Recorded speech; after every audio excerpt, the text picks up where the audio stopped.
Thanks again for coming, speakers, panelists, and members, sponsors. I'm going to quickly run through, the run of show by now. Real quick, I'm actually kind of honored and humbled to be a part of a group as prestigious as TiE.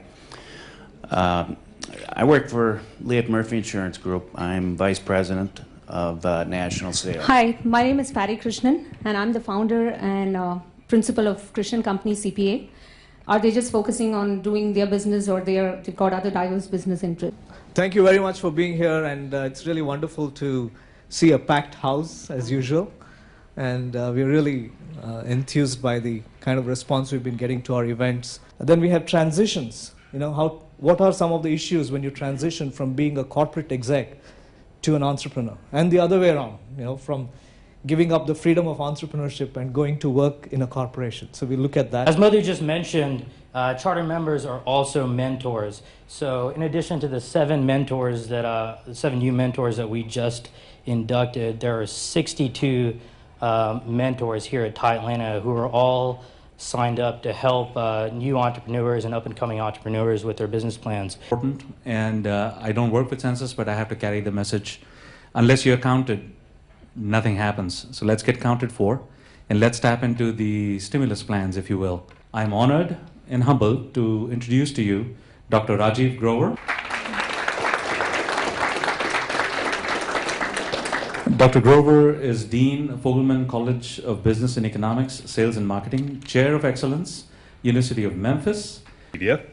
And finally, the fourth one is about opportunities that are available for entrepreneurs in the social media space. So we will talk about all these 4. Be here, an opportunity to tell you. My name's Andrea Moe, as you just mentioned, and if anybody's on Twitter, my Twitter name is @AndreaMoe. Very creative, I know. How many of you are on Twitter, by the way? Oh, excellent, because we're going to play a little game tonight. My team here in Atlanta manages thought leadership and really is the voice of the customer for our organization. So we bring the customer's voice into the product development cycle, and in the form of product strategy, product messaging, and then product positioning. An organization that traditionally uses direct mail and email and outbound calling, and typically doesn't use social media. And it's been a challenge. It's been a very kind of rogue effort for us. Number one, I'd say, you have to acknowledge as a team that in social media, you kind of have to give to get. That's kind of the society that we live in now.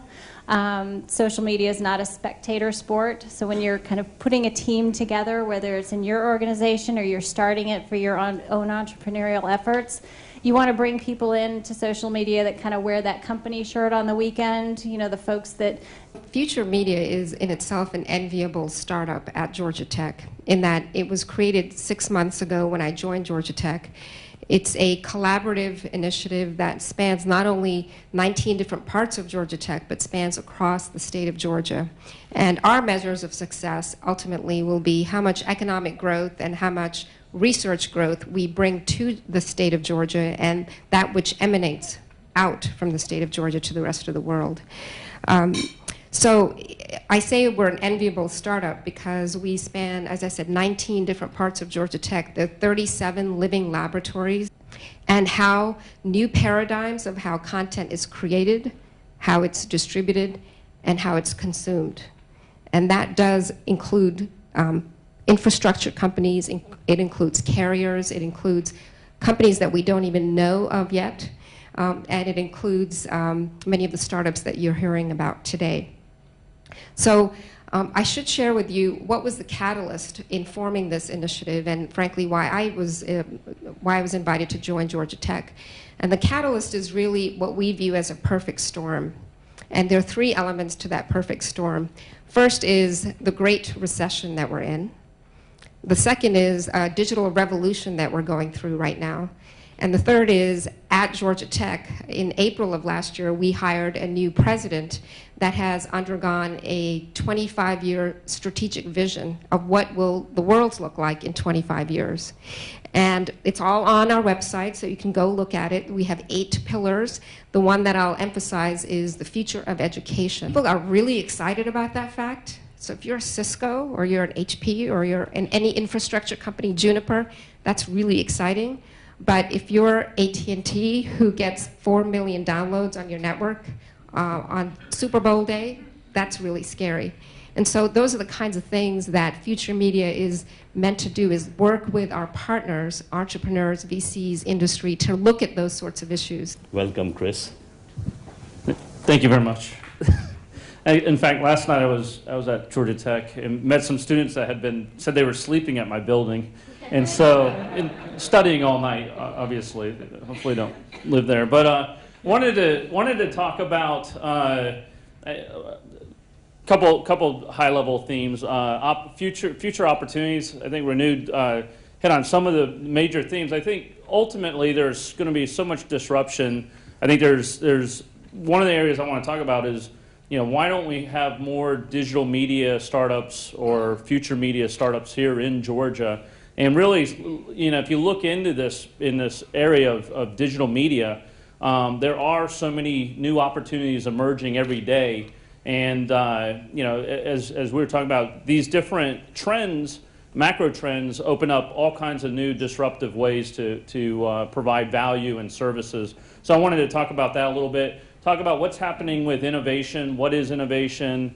And how do we get more startups in Georgia as well as everywhere else? I think there's a huge opportunity, as you mentioned, with a lot of people looking to start something new. Education, but imagine a world where you can go to Georgia Tech and then half hour later you could actually travel to the University of Shanghai or to a university in India or a university in Cambridge without ever leaving your room. And this is starting to happen in these virtual worlds. Renu actually set me up really, really well for telling you about Brain Park.